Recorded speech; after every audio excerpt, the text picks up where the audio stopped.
Okay, hello everyone. So today is May 8th, 2020, and I'm going to record videos of the lectures for the class Math 3100 in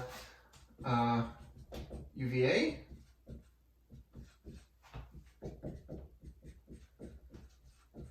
So today is, as I said, is May 9, 8. Anyway. So I've just finished teaching the spring semester, and I decided that while the situation is uncertain, and I don't know if we meet in person or it will be an online course or a mixture, and that is yet to be decided. While that is in the air, I would just start recording videos and give the material that I will assign as a homework to watch during the semester. So my name is Leonid Petrov,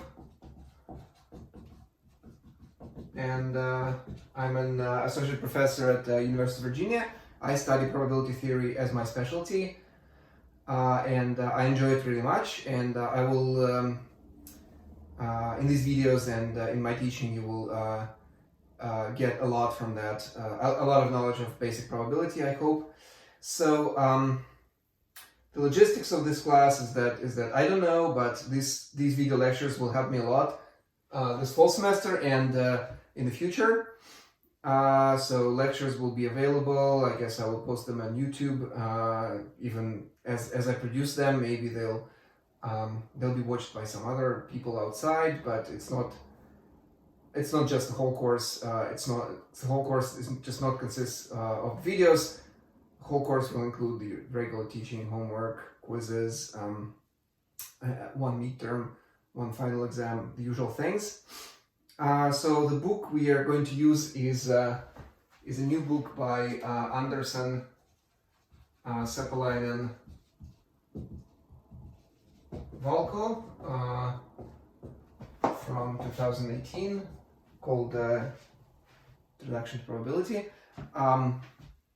This book has been run through teaching of probability courses in University of Wisconsin-Madison, and I hope that this is the first time I'm going to use this book, and I hope I will like it, and I hope you will like it. It's very well appropriate for teaching a math-intensive probability class. That's this class is.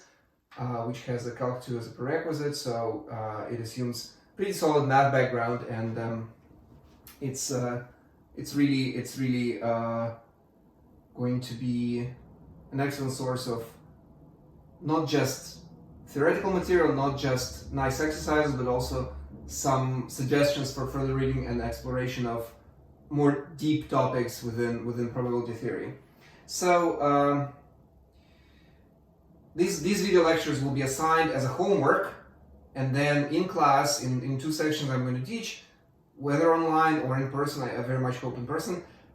We will spend most of the time me answering questions about these video lectures, and also there will be most of the time we'll spend on solving problems together, solving homework problems together. Oh, and yes, quizzes. Did I mention quizzes? Yes, there will be quizzes, of course.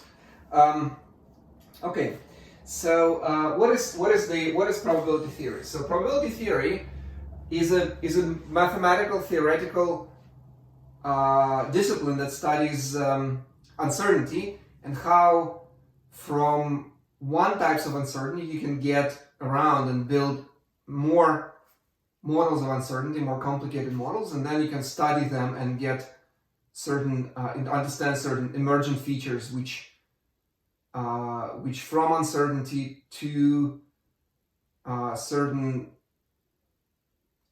typical features of random systems, you can go and you can understand them, and you can formulate certain laws that we are going to be studying, and we will be studying various types of problems, solving various problems, developing skills for understanding typical probabilistic situations. Of course, we will start with boring examples of coin tossing, dice, gambling. That's historically accurate. That's how probability has been developed. and yet later on we'll apply our skills, our knowledge towards kind of more realistic or more fundamental examples, and some of the examples will definitely come from the real world around us. So so here's what I like to distinguish between is probability versus statistics. So so there is some underlying uncertainty,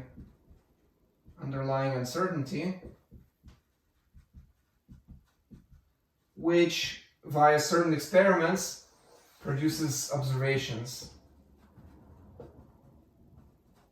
and data. Well, you like the word data. Data is something you can collect and analyze.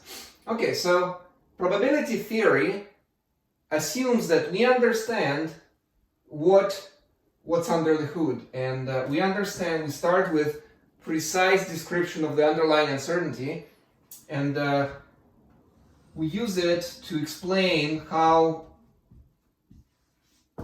uncertainty of one type transforms and gives us what we see, gives us observation. So typical question would be, well, I know how my coin lands. I know that it's 50-50 chance to be heads or tails, and after tossing the coin, I ask, well, what's the probability that if I toss a coin, 15 times, what's the probability I get 8 heads and 7 tails?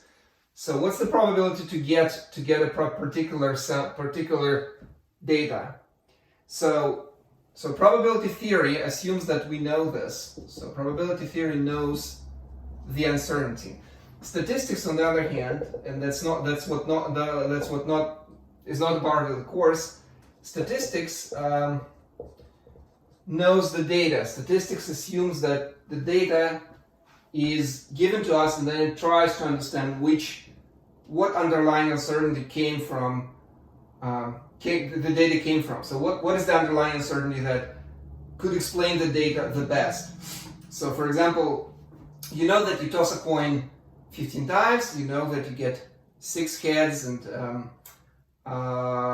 9 tails, and question is, what was the buy? Was the coin fair or not? That's the question of statistics. That's what we are not going to discuss in general, but rather we would be computing probabilities. What is the probability that given that the coin is fair, what is the probability to get 6 heads, 9 tails? Or if the coin is not fair, what is this probability yet? So this is going to be the main distinction. So this semester it's a long time, but it's enough only for one of the directions. So actually we're going to be looking in one direction, starting from mathematical model of uncertainty. In this way, probability is a more theoretical discipline, which basically uses tools from a lot of branches of modern math, and it's pretty much in the cutting edge of many of the mathematical developments, and yet it has a innate applied flavor, of connectedness to the real world that I like about the subject. Right. So we are going to build mathematical model of uncertainty and explain how uncertainty generates observations. This is the preface to the probability textbook that I recommend for the class, and I enjoyed reading it, so I thought I'd just insert it here.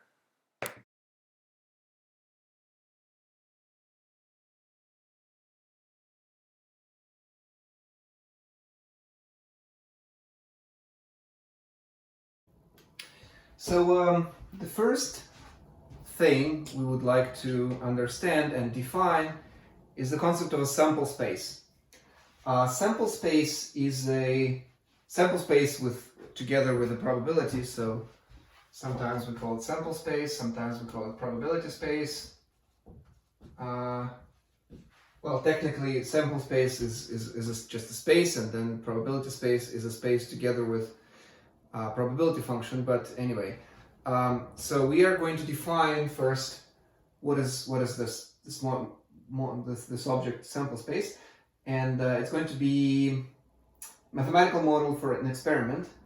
And before giving the full definition, I would like to go over and discuss certain experiments that are there. So what types of experiments are usually considered in probability theory? So there are several examples, several elementary examples, which let's discuss it first.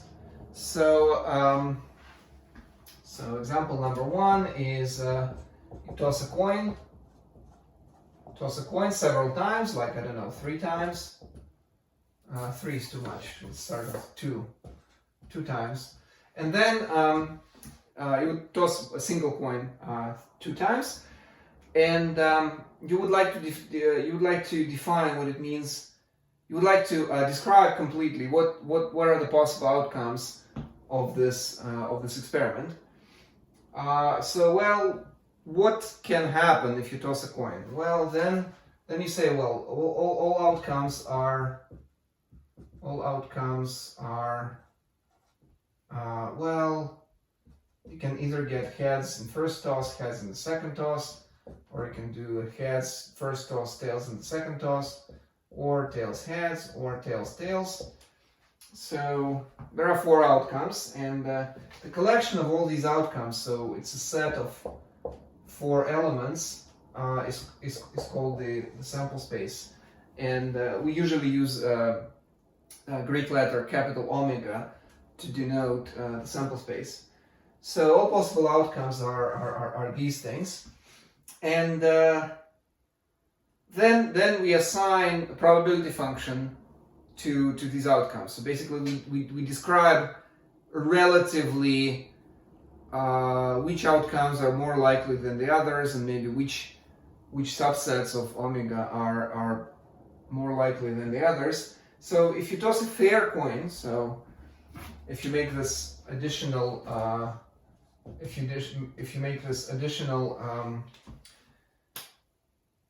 condition that the coin must be fair, then your outcomes are equally likely. So for a fair coin, these outcomes will be equally likely. So these will be equally likely outcomes. So the probability of each of them would be 1/4. So heads would be 1/4. So the probability of each particular outcome is 1 out of 4. And then subsets of omega are called events. And events would be events would mean that you can take certain subsets of omega. So for example, probability that you have exactly 1 heads is this event is a subset which includes these 2 outcomes, and this probability would be equal to 1/2. So these would be events. So this is an example of a sample space together with the probability function, where you need to assume that the coin is fair first to be able to describe these things. Here's another example. So this is example number 1. Here's another example which I can say, well, what if I take example number 1, example number 2. So what if I take another experiment in which you take a raindrop and you take a square, like a square foot of ground, and then you make a single raindrop. So suppose the rain just started. You watch the first raindrop land in the square. So the question is, where would it land? So assume that it's a raindrop that can land anywhere here. So here are 3 possible outcomes. And again, we can assume that it's equally likely to land everywhere because the rain is just starting, and my square foot of ground, of like concrete, is just arbitrary. So there is no distinction between where I prefer this raindrop to land. So suppose we define this as a probability space. In this case, omega will be this, the whole square. and meaning that every particular outcome corresponds to a point in the square. So the set of all outcomes is the set of all points in the square. And then probability function is defined as, well, the probability that because everything is equally likely, and the probability of every event, meaning that suppose I have a subset here, I don't know, top left quarter. So suppose I have a subset A. So the probability that you land in A, you land your raindrop inside capital A as the event, is the relative area. So it's a relative area, area of A, which in this case it's 1/4, and here the probability that so the probability that the raindrop lands in capital A is a relative area of A, which is 1/4. So you have a quarter square feet divided by square foot, and here's a relative area. In this case, the space of outcomes is continuous, and it's infinite, and it's continuously uncountable, and you can have events of smaller and smaller probabilities. Like I can have a tiny event, tiny subset in here, and maybe this would be 1% chance that the raindrop lands in this highlighted tiny square, and then you can have smaller and smaller. 1% is 1/100. We usually measure probabilities by rational numbers from 0 to 1, and in popular applications, probabilities are usually measured in chances with percentages, so we can freely go back and forth between them. So in any case, this is 1/100 of area, and so the relative area would be 1/100, which is 1%. Anyway, so in this second example, you can have as small a probability as you wish, and the idea is to have a framework, to have a definition that covers both and much more. And here's this definition, which I'm going to give now. All right, so here we go. This is the definition. So sample space is an arbitrary set omega, and elements of omega, so elements little omega of omega, are referred to outcomes, and subsets. So this is a tiny omega inside a big omega. So these are outcomes, and subsets are events, called events. So subsets A of omega are called events, and we would like to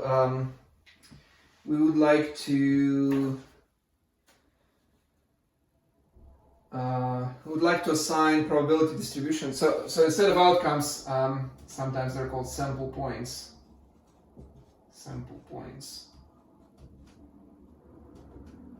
So we would like to have a probability function on this, which is that to each subset, to each A inside omega, assign P of A. So P of A is a real number between, so number in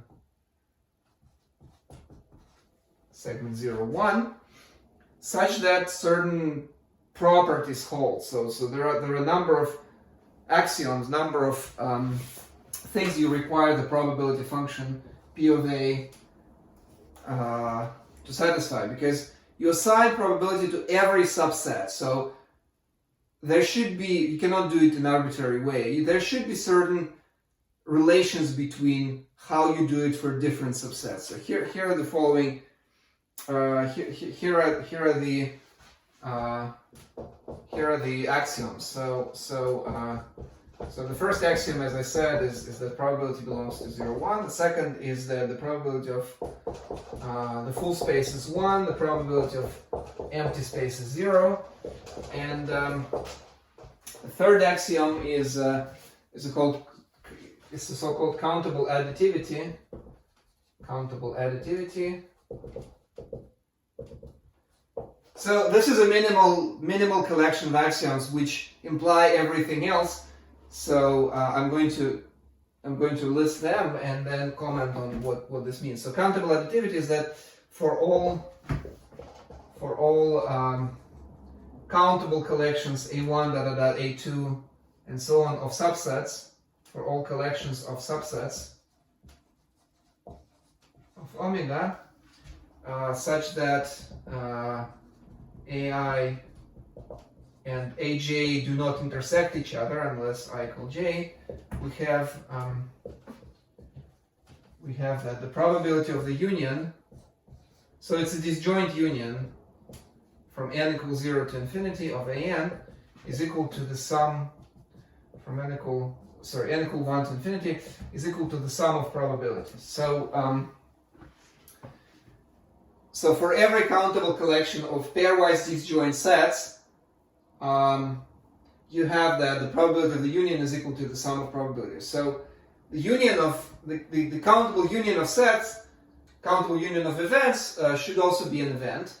Well, it's a subset of omega. There are subtleties here which I suggest, if you're very interested, you can ask me a question, or you can go read in the textbook in the last section of the first chapter called Finer Points. So anyway, so this is an event. The countable union of events is an event. And then on the right hand side we have an infinite series of numbers which are, well, each of these guys is between 0 and 1. But because the probability of every event is between 0 and 1, we know that this left-hand side is a finite number between 0 and 1. So the right-hand side will be an infinite series that is convergent. So this infinite series converges absolutely because these are no negative numbers, and it gives us the probability of the union. So these axioms are enough. This is the minimal collection of properties of probability function that you want to function as a function of a subset that you want to ask for, and they imply a bunch of other properties. And of course, when thinking about probability and thinking about sample spaces, you have to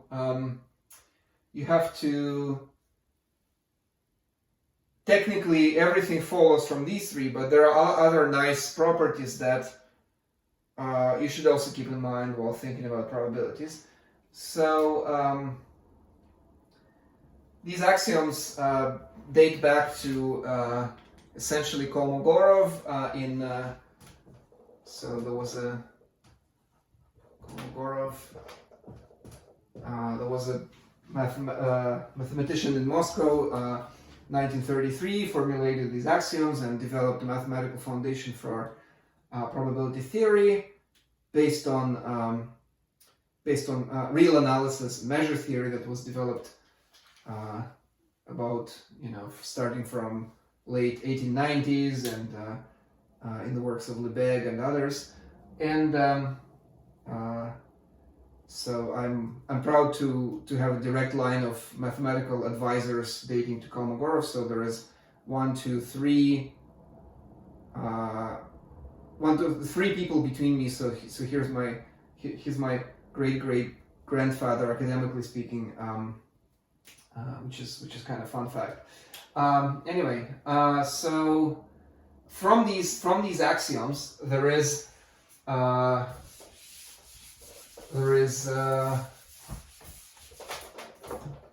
other properties that follow from these axioms. For example,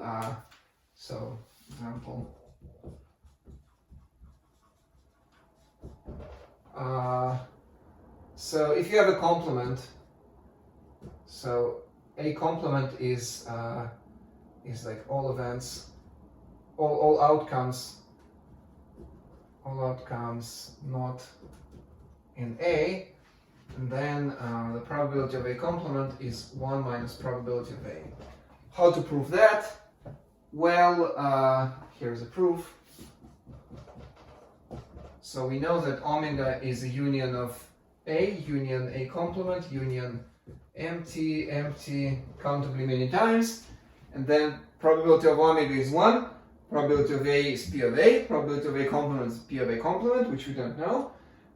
We try to express it, and then probability of empty is 0, so you have infinitely many zeros, and so you get P of, so taking probabilities and using the third axiom here, you would get P of omega is 1 is equal to P of A plus P of A complement. So there's the first corollary. Second corollary is that if you have finite disjoint unions, of course you have additivity. So if you have A1, A2, an, which are disjoint, pairwise disjoint, which means that AI intersect AJ is empty for I not equal to J, and then the probability of the union. So I like to denote disjoint unions by unions with a square cup. So it's A1 square cup AN. So this would be P of A1 plus P of A2 plus plus P of AN. Okay, so this is what happens when you get so how to prove this? Well, you also take this union and you add to it countably many empty sets, so you get finite sum equals the probability of the union. Okay, so basically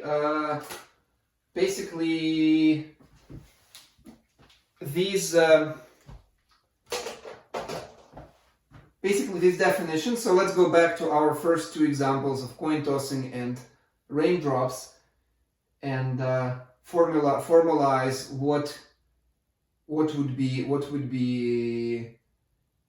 probability functions. How to put these two examples back into this framework. So this first example is the coin tossing. So example 1, going back to example 1, is the coin tossing. So you have omega as a set of 4. So I'm going to encode heads to be 1, tail to be 0. So it's a space which has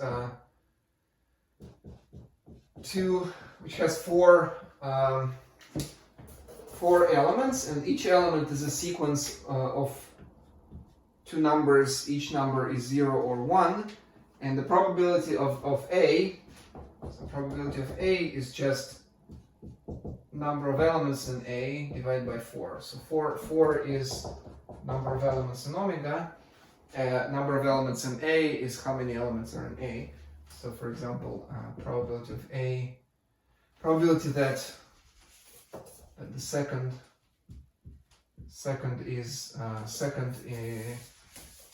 toss is a tail.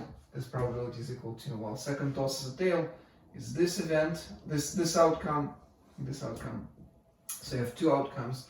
So it's 2 over 4, which is 1/2. So the event that the collection of outcomes that have second toss to be tail is an example of an event, and you get the get 1/2. Okay, how to check that this probability function satisfies the axioms? Well, the probability of empty set. So here again, here's my definition. That is I assign to every subset. Here I assign the probability to be number of elements in A divided by 4, and again this is for the fair coin toss. So I'm going to leave it as an exercise, but comment that basically, when you take, so what do you need to check? Everything is between 0 and 1. Yes, of course, because this number of elements is between 0 and 4, so you divide by 4, you get a number between 0 and 1. Axiom number 2, probability of everything is 1. Yes, omega has 4 elements. Probability of empty is 0. Yes, empty set has 0 elements. And then additivity. Well, additivity for countable unions, or because the space is finite and you cannot have countably, therefore you cannot have countably many disjoint subsets, but you can have only finitely many disjoint subsets. To check that the probability function is additive is easy, because the number of elements of the disjoint union is the sum of the numbers of elements. Basically, the counting works like the probability function, so it works as expected. So example number 2 is a little tricky. Is this raindrop? So here's my omega, which, well, I will drop the foot size, and I will think that this is a square of length square with side equal to 1, and the probability of every event is the area of A. So here's my event. Here's my event A. The probability of A is area of A. Well, divided by area of omega, but in this case, area of omega is 1. But you can define this uniform. You can define this probability function for every figure on the plane. So basically, it doesn't have to be a square anyway. So it doesn't have to be a square. And let's check probability axioms. So first of all, every area is between 0 and 1. Yes. So the first axiom is check. So I'm going to remind you that this area is 1, so I can ignore it for this particular example. Okay, the first axiom is that area of everything inside the unit square is between 0 and 1. So it's a unit square, and every subset of that has area between 0 and 1. Second axiom is that the area of the square is 1. Yes. Area of empty set is 0. Yes.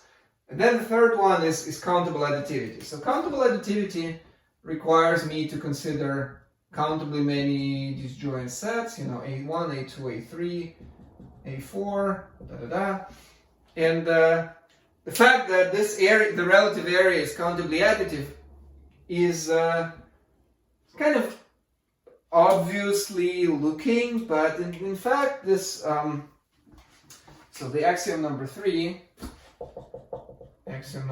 in this case, well, it kind of depends on how deep you want to dig. So if you don't want to dig too deeply, you just say, well, it's kind of obvious that if I combine areas of a bunch of subsets, I get that the area of a union area of disjoint union is equal to sum of the areas. Well, kind of, yeah, right? But if you want to dig really deeply, that's highly non-trivial fact, and this relies on measure theory, which basically tells you how to define areas of arbitrary subsets. And to define areas of arbitrary subsets, first of all, you cannot define really area of every subset of the unit square. You have to restrict the class of subsets that you consider, because subsets of the unit square can be pretty nasty. It's an uncountable set, so there are many nasty subsets that you don't know how to define the area of. So you restrict your attention to nice subsets, which are called measurable, and then you say, well, I can define an area of nice subsets, and this area will satisfy countable additivity of disjoint subsets. So basically, I would say that this one is sending us into the rabbit hole of measure theory, which is topic for graduate real analysis usually. So I'm not going to go there, but for all intents and purposes, you should treat probability as area in this example. And in fact, a good thinking of probabilities is always to think about probability as a relative area, but maybe your sets would not be, it might not be area per se, but maybe something like mass. If you have that this square might not be uniformly, might not have constant density throughout the square.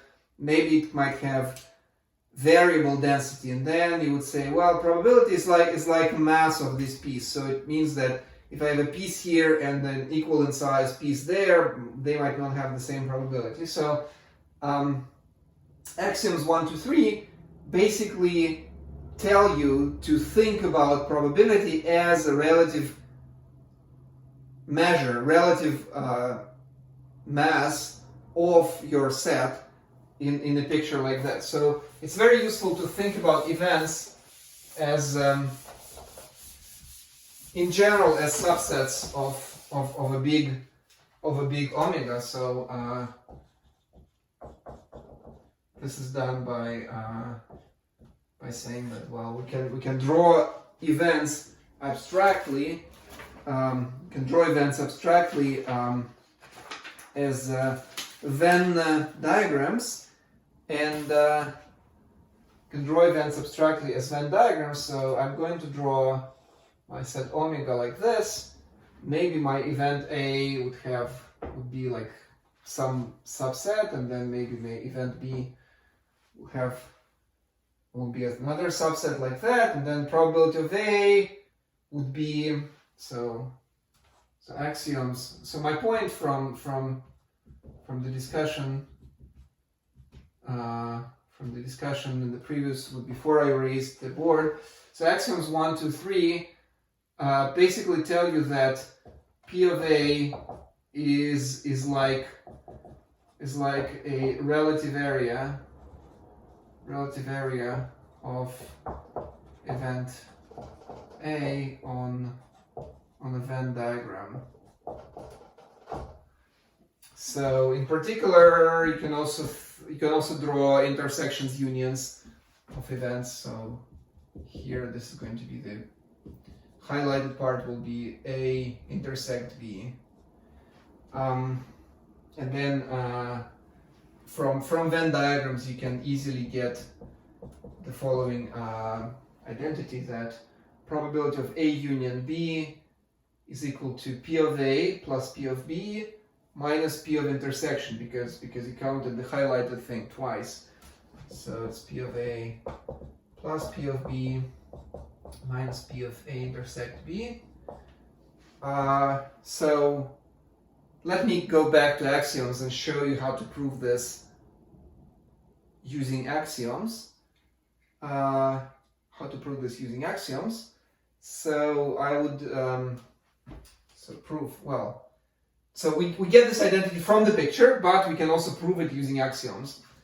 So here's the proof. So A union B is equal to A, and I'm going to do disjoint union. So here's my piece number 1, here's my piece number 2, which is the intersection, here's my piece number 3.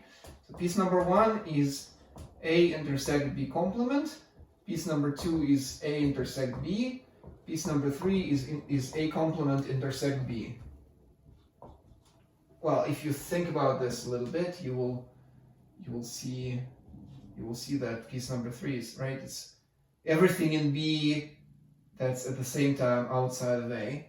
So A union B is exactly 1 disjoint union 2 disjoint union 3, because these 3 sets are disjoint, they have empty intersection. And at the same time, A is equal to 1 disjoint union 2 and B is equal to 2 disjoint union 3.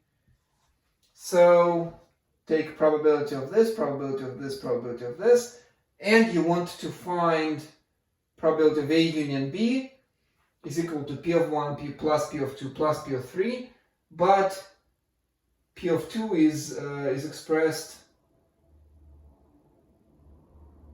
So if you add and subtract P of 2, then you can have P of 1 plus P of 2 equal P of A, P of 2 plus P of 3 equal P of B. So this is how you get this identity. So my point is that you can get this property by looking at Venn diagrams and thinking of probability as an area on Venn diagram.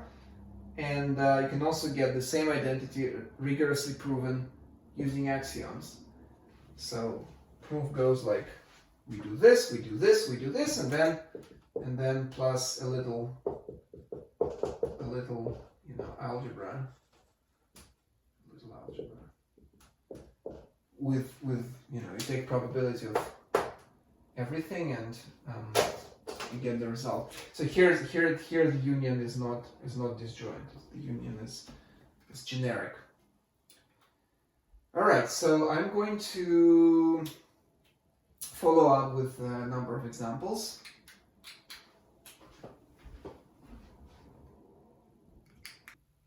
All right, so other types of examples can be. So let's go back to coin tossing and let me explain what to do with unfair coins. So unfair coin. So then we usually have P to be the probability of a single head, single H in a toss. So P is a parameter of the model which is between 0 and 1.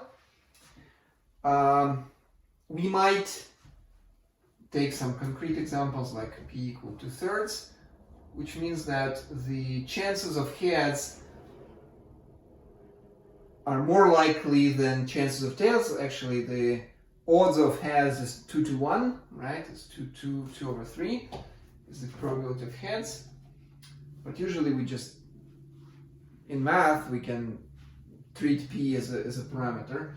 And then, so if you toss a coin twice, then your sample space will be the same, but the probability function will be different. So you toss a coin twice, then toss a coin with this. So your sample space is the same as 1, 1, 1, 0, 0, 1, 0, 0, where 1 is heads, 0 is tails. And then the probability here is assigned as, well, the probability to get 2 heads is that you have a heads in the first toss, which is P chance, and you have heads in the second toss, which has a P chance. So here we get P squared as a chance. So here 1, 0 is you have a heads in the first toss, which has a chance of P, and you have a tails in the second toss, which has a chance of 1 minus P. And so here we get P times 1 minus P. And here we get tails in the first toss, which is 1 minus P, and then heads in the second toss, which is P. And then 0, 0 is 0, 0 is tails in the first toss, which is 1 minus P, times tails in the second toss, which is 1 minus P again. And so these 4 numbers, they sum to 1, which you can check. So exercise for you. Exercise is that check the sum is 1. It's a simple algebra which I will not do here, but I invite you to check that the sum of these numbers is 1. And then the probability of every event is just the sum of probabilities of outcomes, probability of sample points that are inside this event. So if my A is that the second second toss is tails, and the probability of A is, well, A corresponds to, so I'm going to highlight A here, so A corresponds to second toss being tails, which is these two, so I'm going to take p times 1 minus p plus 1 minus p all square. So here I can take out 1 minus p, and so I'm going to get 1 minus p multiplied by p plus 1 minus p, which is in total 1 minus p. So the probability that the second toss is tails is 1 minus p. And now let b be the probability that you get exactly 1 heads. And I'm going to highlight b here in different color. So b is this one, and b contains these events, these outcomes, 1, 0, and 0, 1. And so the probability of b is, so you have to sum up these two probabilities, and they are the same, so you get just twice p times 1 minus p. If the coin was fair, then 1 minus p is 1/2, and 2 times 1/2 times 1/2, right? By the way, I didn't mention this explicitly, but let me mention this, that p equal 1/2 means a fair coin, which does 50% chance to land tails, 50% chance to land heads. So this one, in the fair case, these two things are the same and both are equal to 1/2.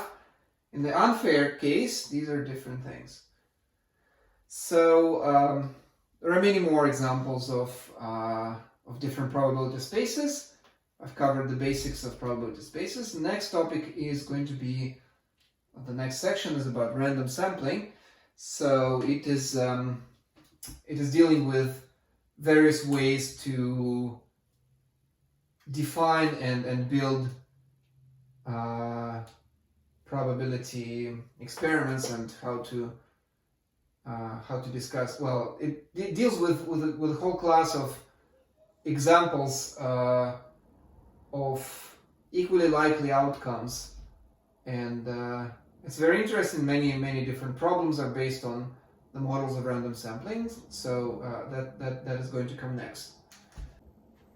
So to conclude the lecture, I'm going to discuss a number of examples of sample spaces.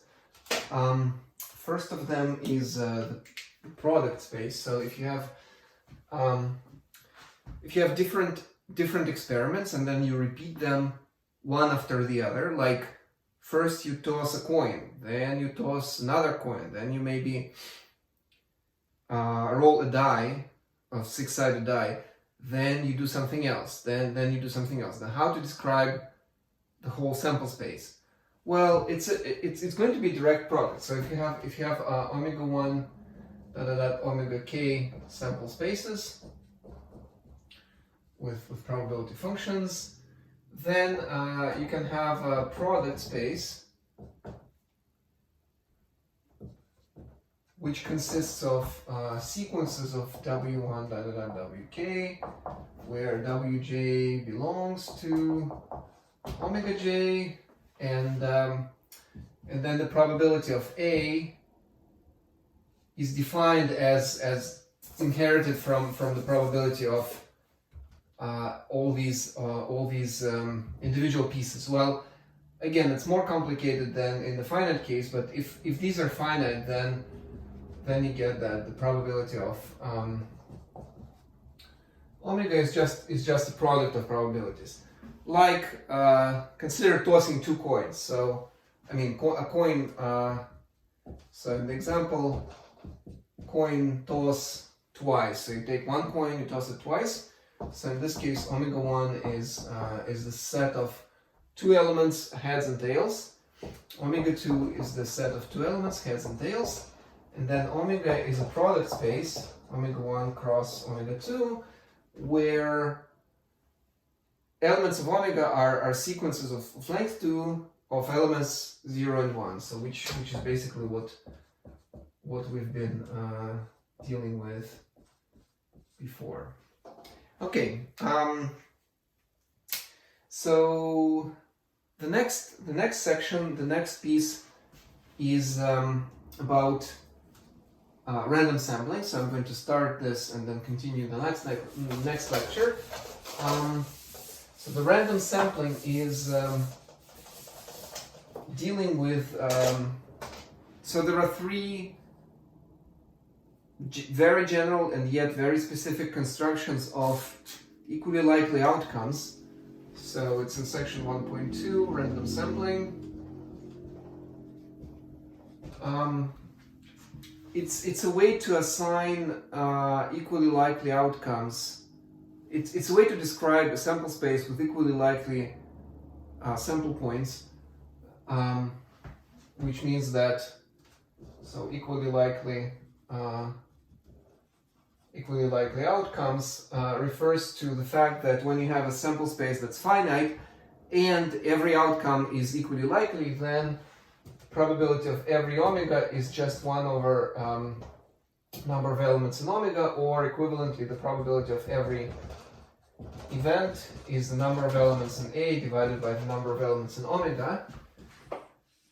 And there are three examples of equally likely sample spaces which are very useful and useful to keep in mind. So the example number one is sampling with replacement. Sampling with replacement. So suppose you have numbers from 1 to n, and they represent balls, and each ball has a label 1 to n, and you put the balls in an urn, and then you put your hand in the urn, grab one ball, not seeing it, uniformly at random, take the ball out, record its number, and then put it back. So with replacement, meaning you put the ball back every time, and then you do this repeated grabbing of the ball k times.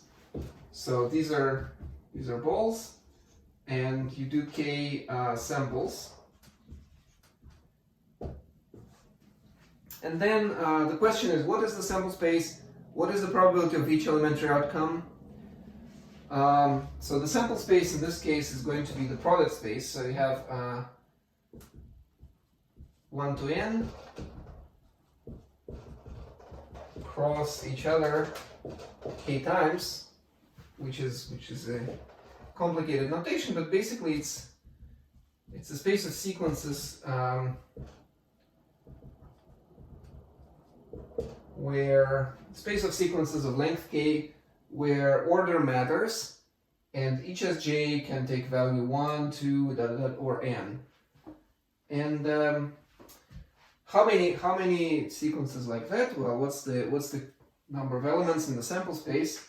The number of elements is n to the k, which is easy to see because cardinality of a product space is the product of cardinalities. So you have n times n times n, n to the k. So the probability of every sequence is 1 over n to the k. So that was example number 1. Let's go further to example number 2, sampling without replacement where order matters.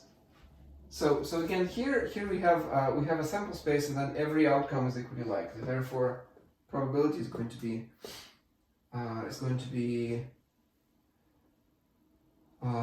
just 1 over the number of elements, which is n to the k. So we'll talk about an example pretty soon. So that was number 1. Procedure number 2 is sampling without replacement, where order matters. Sampling without replacement, where order matters. So here the procedure is that you have balls numbered 1 to n, you put them in the urn, and then you k times, each time you take one ball at random, record its number, and then set it aside. So as a result, you have a sequence of balls that actually come from the urn and never go back to the urn. So in this case, omega is a set of sequences where all these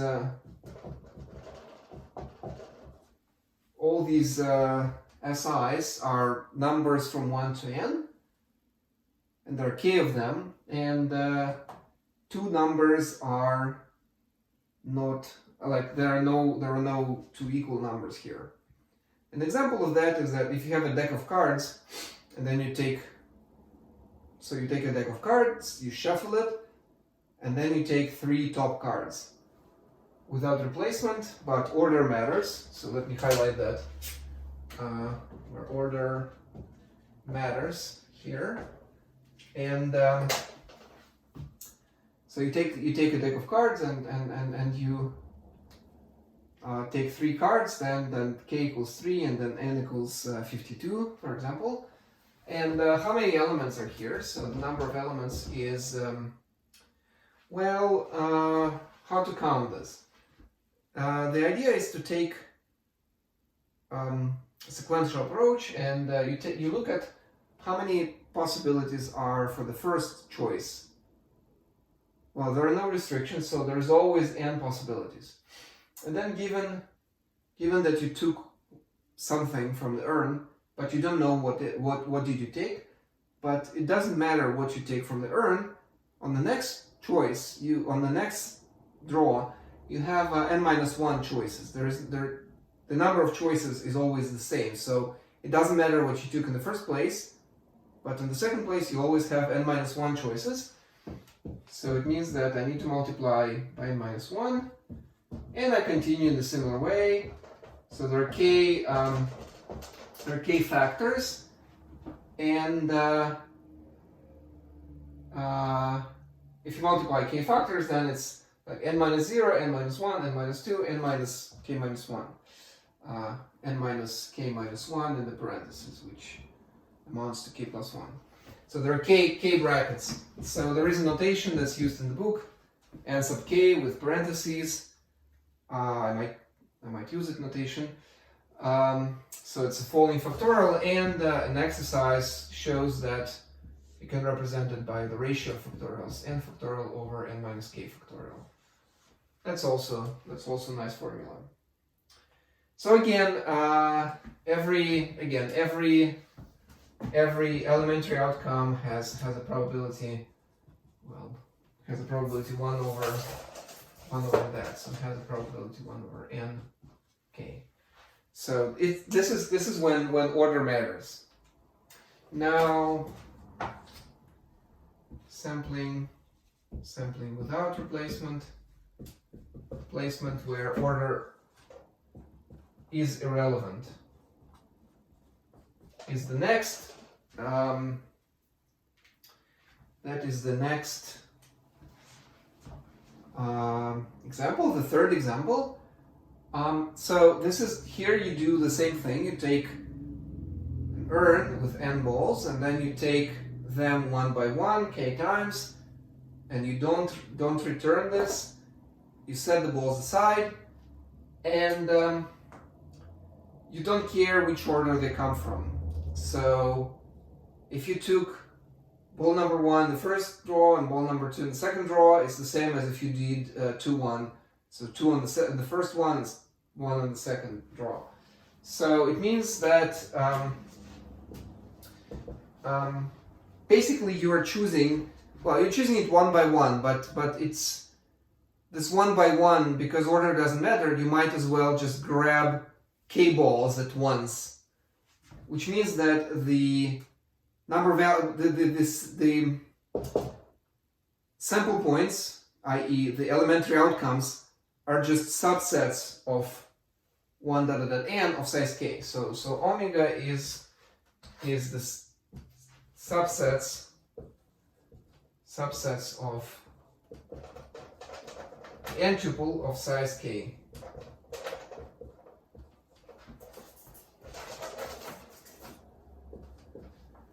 So how many subsets of size k. Well, you probably should know this. So it is, how to compute this? Well, every subset you can also draw one by one. But if you draw it one by one, then the number of ways to draw a subset one by one is this. Is n sub k, and this falling factorial product. By the way, this is called falling factorial.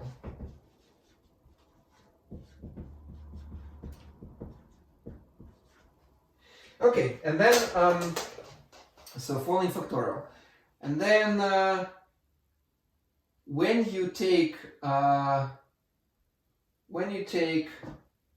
subset of size k, if it comes from this procedure where order matters, then it means that you have ordered the subset. So the subset might be 2, 1, but subset might be 1, 2, but 1, 2, and 2, 1 are the same. And for each subset, there are k factorial ways of ordering it. So there are k factorial ways of getting the subset, and at the same time, for each ordering, there is this number of ways of producing it via procedure number 2. Which means that, well, it might be a complicated explanation. We will deal with examples pretty soon. So yet there should be fewer because you forget the ordering. So it means that you identify collections from number 2 to produce something in number 3, which means that there are fewer of those. And the idea is just to take this number and divide by k factorial, because k factorial is how many collections you identify. So here's the formula: n factorial over n minus k factorial downstairs, and then extra k factorial downstairs. And that has a special notation, n choose k, which is called binomial coefficient. So binomial coefficient is also the number of subsets of the n tuple, the number of subsets of size k taken from the n tuple. All right, great. All these nice formulas. Now let's do one particular example, and then I'm going to stop this lecture. So so we've dealt with 3 different procedures of producing various outcomes. So suppose that I have 5 balls, so I have 1, 2, 3, 4, 5, and then I'm going to sample from this urn with 5 balls. I'm going to sample 3 balls, so k equals 3. What is the probability that I get 2, 1, and 5? So what is the probability that I get 2, 1, and 5 after 3 samples? So I'm doing 3 samples. What's the probability to get 2, 1, 5? And the answer is, well, who's asking? Like, what do you mean by sampling? There are 3 ways to sample. So you don't know the particular single way to sample. You should know 3 ways to sample, namely sampling with replacement, sampling without replacement but with ordering, and sampling without replacement without ordering. So there are 3 ways. So answer number 1 is with replacement. The probability of that is 1 over n power k, which is 1 over 5 power 3, which is 1 over 125. So here, 125 is the number of ways, total number of all possible outcomes, and it includes sequences like 1, 1, 1, 2, 2, 2, 3, 3, 5, so with repeating, with replacement. So there is this number 1. So number 2, without replacement, with order. Without replacement, but with order. So here, the probability is 1 over n sub k, which is 1 over 5, 3, 5, 4, 3. So here we're doing falling factorial. Here is starting from n, multiplying down k times. K is equal to 3. So this 3 is not 3. Like if k would be 2, it would be 5 times 4. So here is 5 times 4 times 3 is 60. So here's 1 over 60. So you have fewer sequences because you exclude repetitions. So you exclude all possible sequences where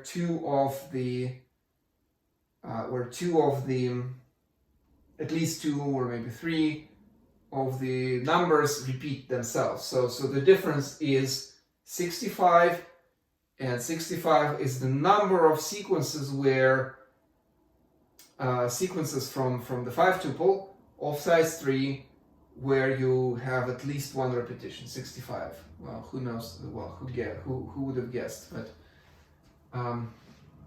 in any case, this is the answer in number 2. Number 3 is no replacement, no order, no ordering, which means that here you identify sequences 2, 1, 5, 1, 2, 5, 5, 2, 1, 5, 1, 2, 1, 2, 5,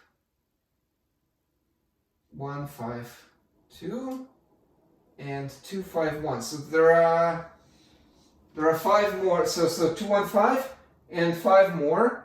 So the total number of sequences that you are identifying. So from the method number 2, you take 6 of the sequences from these 60 and you identify, and then you say, well, this is all 2, 1, 5, but without ordering, which means that here the probability is probability of omega. So in each case, what I'm computing is the probability of this omega, where omega is 215.